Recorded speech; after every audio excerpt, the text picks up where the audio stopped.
Hoje, no podcast Natureza em Pauta, iremos discutir o tema crise hídrica e futuro da água potável. Hoje, como entrevistada, trouxemos a professora Isabel, ela que é especialista no assunto, professora da matéria de gestão de recursos hídricos, e ela vai nos explicar um pouco sobre o tema.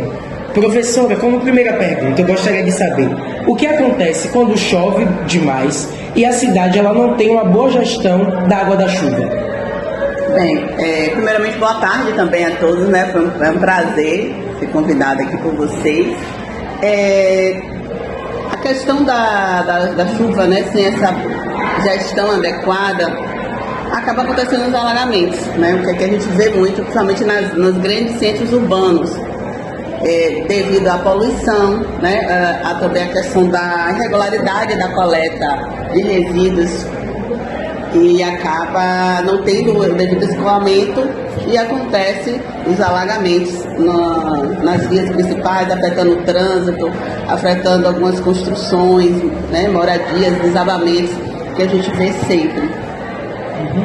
E também eu queria saber o que acontece também, no caso, quais são os principais problemas quando alguma cidade ela não cuida bem dos seus recursos hídricos, quando ela não é usada com responsabilidade? Bem, o maior impacto, sem dúvida, é a poluição ambiental. A gente tem duas questões aí muito importantes. Tanto a poluição, né, por não estar cuidando bem, né, dos municípios, por essa questão da falta de saneamento também, e o desperdício, né? É aquele banho que vocês vão tomar e deixa lá o chuveiro ligado e fica cantando lá, fica pensando no banheiro. É aquela mão que a gente vai lavar ali, abre aquela torneira ou um prato, né, que vai lavar os pratos, que deixa aquela água lá jorrando enquanto está ensaboando, lavar calçada, lavar carros. Então isso é um desperdício, são pequenas ações que a gente pode estar fazendo no dia a dia. E a senhora acha que algum dia a água potável ela pode acabar, e por quê? Acabar totalmente, não. Mas o que a gente sabe é que sim, está ficando cada vez mais escassa. Então essa escassez hídrica é algo já que é um fato. Porque justamente por essa questão da má gestão. A poluição, a gente tem a questão do desperdício nas residências, o desperdício da água de uso doméstico, mas a gente também tem o desperdício, o excesso de uso nas indústrias, né? E também essa poluição industrial que afeta nossos mananciais. Então, em algumas regiões a gente já vê essa questão da escassez. E, na sua opinião, o que deveria mudar nas escolas e comunidades para melhorar o cuidado com a água? Nas escolas, sem dúvida, a educação ambiental. E essa educação, ela precisa vir da base, né? Desde a educação infantil, hoje, na verdade, a BNCC ela já contempla no currículo das escolas essa área ambiental, né? Que é o meio ambiente e saúde. Mas nas comunidades eu não falaria a princípio de educação ambiental. Não tem como eu falar de educação ambiental se as comunidades, muitas comunidades não têm saneamento, não tem saneamento básico. Então o que falta de fato são políticas públicas. Eu não posso falar, você precisa fazer a coleta seletiva, descartar regularmente seu lixo se a coleta de resíduos nem passa. É irregular ou não chega realmente a todas as casas, a todas as moradias. Então o problema aí nas comunidades vem muito mais de investimento mesmo público, de políticas públicas voltadas para isso. E quais são os maiores desafios na gestão hídrica do Brasil hoje? A má gestão, a má distribuição, a má gestão, além da distribuição desigual, também a questão da poluição. Que hoje também a gente tem a questão do clima, né? As mudanças climáticas também, que vem afetando aí, né? Que é uma causa já natural nessa disponibilidade hídrica. A temperatura mais elevada, né? Ocasionando períodos de seca, de estiagem, então isso tudo vem contribuindo que, na verdade, as mudanças climáticas é um fator que vem ocasionado pela ação humana, né? É só uma resposta da natureza às ações humanas. E hoje em dia muito se fala sobre a crise hídrica. O que causa essa crise hídrica? A falta d'água, a má distribuição e gestão? A má gestão ainda. A má gestão, os impactos ambientais, a questão da gente ver o meio ambiente como algo externo, né? E até trazendo um pouco, aí voltando um pouco para a questão das escolas, é que a questão ambiental ela não tem que ser restrita ao curso de meio ambiente. Não, todos os cursos, eles precisam internalizar. Outro dia eu passei, né, e foi até com Eduarda, que um aluno de um outro curso falou assim, acho que alguma coisa estava suja no chão, ele falou, você que tem que limpar, porque é área ambiental. Não. O curso de meio ambiente, ele não é responsável por limpeza urbana. E a questão da poluição, ela precisa ser uma questão de responsabilidade de todos, o não poluir. Né? Se a gente não tem quem polui, não precisa de quem limpe. Né? Então, você vê que ainda é muita estereotipia isso. A questão ambiental é de vocês aí no meio ambiente.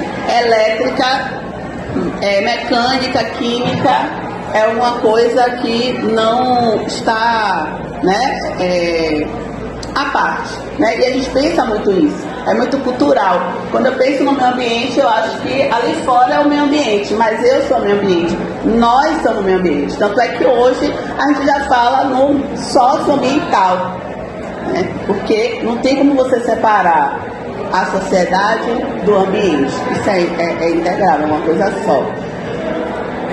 E na sua visão, a água potável ela pode se tornar um recurso inacessível para parte da população, e como evitar esse cenário? Essa pergunta, né, ela é respondida com uma das perguntas anteriores com relação à falta de água, né? Sim, essa escassez ela pode acontecer, né? E por uma lei do mercado, a lei de oferta e procura, se a gente tem uma escassez hídrica, a gente vai aumentar a demanda e vai aumentar também o custo disso. Como a gente já vê, na verdade, em algumas regiões, né? As pessoas em filas para pegar água, a regularidade do abastecimento público, principalmente aqui também a gente não tem como não trazer o racismo ambiental, né? Que é também, né, essa população mais carente, a população negra, ela é mais afetada com isso. E quais são os maiores desafios para a distribuição de água nas grandes cidades?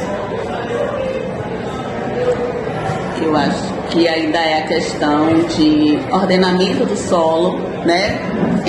Muita coisa foi construída, as cidades, os bairros, eles foram sendo construídos sem um ordenamento. E outra questão é o cadastramento dos nossos mananciais. Pelo menos a nível de Bahia, a gente não tem ainda um cadastro realmente eficiente.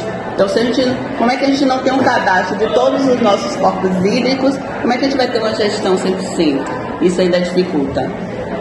E será que algum dia a água potável seria um recurso que só as pessoas de classes mais altas, pessoas mais ricas, teriam acesso, como por exemplo a água como um item de luxo?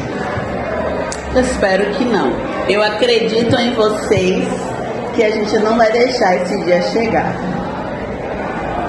E mesmo com tantos alertas sobre a poluição da água, isso ainda é pouco discutido. Isso como eu posso dizer, deveria ser muito mais discutido por ser um tema mais sensível que põe a vida de milhares de pessoas em risco.